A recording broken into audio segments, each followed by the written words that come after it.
Alors, on va tout de suite parler à Junie McClatchy, qui est analyste politique à Oxfam, Québec.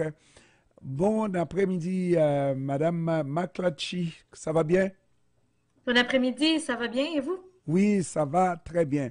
Alors, on a des informations extrêmement intéressantes pour comprendre comment il y a une disparité, pas seulement au Canada, mais c'est à travers le monde. De plus en plus de disparités. Il y a les 5 hommes les plus riches de la planète qui ont plus que doublé leur richesse, leur fortune, pendant que 5 milliards sont devenus, d'humains sur Terre, sont devenus encore plus pauvres. C'est bien ça. Oui, en effet, en effet. Puis en plus, on pourrait voir pour la première fois là, la fortune d'un multimilliardaire franchir le cap des 1000 milliards de dollars dans seulement 10 ans, alors qu'il faudrait plus de 2 siècles pour mettre fin à la pauvreté dans le monde. Donc oui, les disparités en termes d'inégalité de richesse s'accroissent. Et lorsqu'on fait un tel constat, j'imagine que Oxfam Québec ne se contente pas, ça fait longtemps qu'on le dit, mais maintenant, il faut qu'on arrête de le dire. Il faut qu'on... Parce que, encore, la chose qu'on se dit à chaque année, à partir du 2 janvier, les grands PDG ont déjà gagné leur fortune en une journée de travail, ou travail, on va s'entendre, n'est-ce pas? Ils gagnent ce que les employés vont gagner pour toute une année. C'est encore un non-sens, pas vrai? Oui, exactement. Donc, seulement 9,2 heures de travail pour les PDG pour faire le même salaire annuel qu'un travailleur, une travailleuse québécoise moyen. Évidemment, je pense que cette année, plus que jamais, on parle d'une fracture, on parle d'un moment clé, distinctif des inégalités de richesse. Et cette statistique-là s'applique au Québec seulement, donc imaginez dans le reste du monde. Ah, alors maintenant, je disais qu'à chaque année, on le dit, là, ça prend 2 jours, 1er et 2 janvier, et puis les PDG gagnent ce que les employés vont gagner en 2 journées, ce que les employés vont gagner pour toute une année. Cela dit, qu'est-ce qu'on fait pour arrêter cette disparité-là? C'est insensé. Oui, tout à fait. Notre rapport révèle comment le pouvoir des entreprises et des monopoles a fait exploser ces inégalités-là, puis comment, pendant que ce pouvoir-là des entreprises s'accroît, exploite et amplifie les inégalités, on utilise des nouvelles données pour démontrer que les personnes les plus riches ne sont plus seulement les principales bénéficiaires de l'économie mondiale, mais celles qui le contrôlent. Donc, les recommandations d'Oxfam précises à ce niveau-là, c'est de soutenir à l'inverse le financement des secteurs de l'économie qui prennent soin des personnes et de la planète, dont les services et les infrastructures publiques, les milieux syndiqués, les milieux et les modèles d'entreprises alternatives, hein, pour offrir un contrebalan au secteur privé et à ses excès. On demande aussi bien évidemment la réglementation du secteur privé en augmentant radicalement les impôts sur les entreprises et les riches particuliers. On parle entre autres d'un impôt sur la fortune permanent et d'un impôt permanent sur les bénéfices excédentaires. Et parce que moi, je regarde les exercices de simple comptable qu'on fait. Exemple, une augmentation de salaire.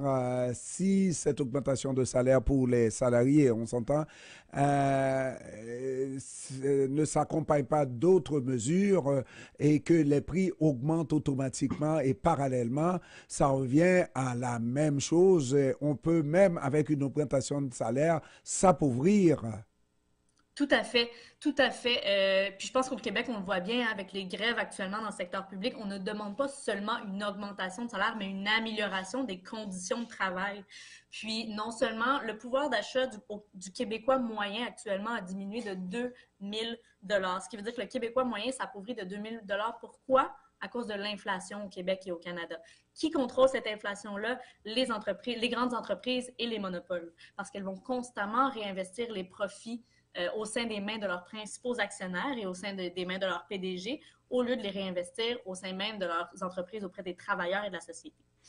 Et cette situation-là fait en sorte qu'au Québec, au Canada, on part tous, même l'enfant à naître part avec une dette.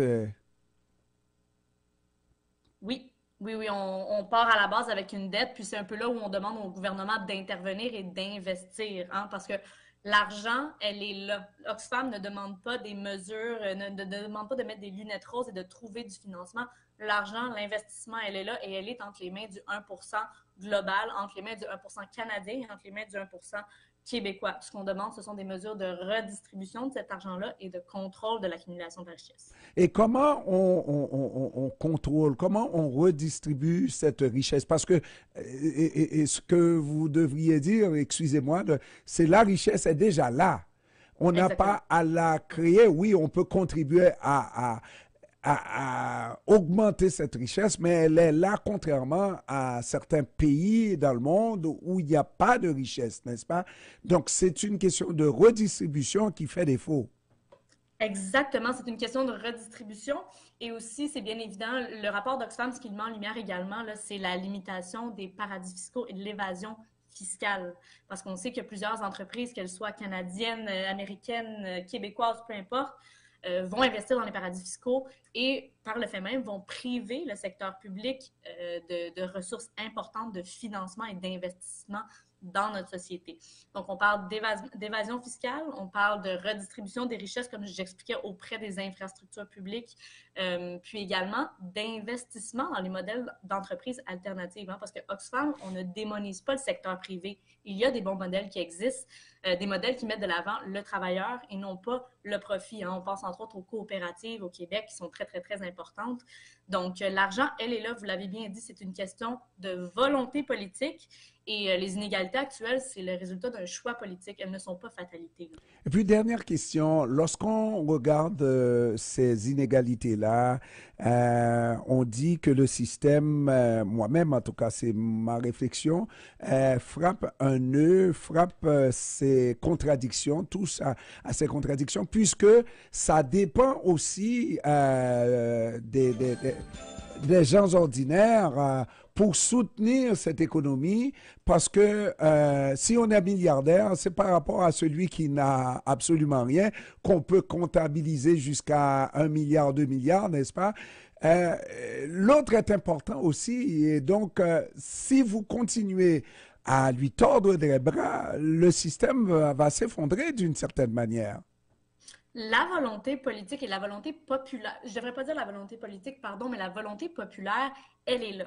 Oxfam a fait plusieurs fois des sondages auprès des plus grands milliardaires canadiens et on sait qu'on a le support du milliardaire canadien actuel dans la taxation, dans l'augmentation de la taxation des plus riches. Également, je pense que les grèves dans le secteur public nous montrent que les travailleurs et les travailleuses québécois et québécoises dans ces emplois de soins-là, donc en éducation, en santé, redemandent la même amélioration et la même redistribution des richesses. Puis finalement, je vais parler aux Québécois ou à la Québécoise qui travaillent dans le secteur public parce qu'on le sait bien, là, une grande partie des Québécois et des Québécoises travaillent dans le secteur privé. Mais le secteur privé au Québec, bien, il y a des modèles alternatifs de coopératives, de sociétés d'État, hein, qui sont des modèles de redistribution égalitaire et qui emploient en soi des milliers et des milliers de Québécois et de Québécoises. Donc, on parle d'une populace à majorité en faveur de ces demandes de taxation. Alors, je suis très heureux de vous avoir entendu cet après-midi, mais on va essayer de prendre un autre engagement pour avoir un petit peu plus de temps pour parler de ces choses extrêmement intéressantes et sensibiliser la population. J'étais très ravi de vous recevoir. Est-ce que je prononce bien Junie McClatchy? Tout à fait. C'est bien. Merci beaucoup de m'avoir reçu. Elle est analyste politique à Oxfam Québec. Tout le plaisir était pour nous. Merci. Au Merci à revoir. vous.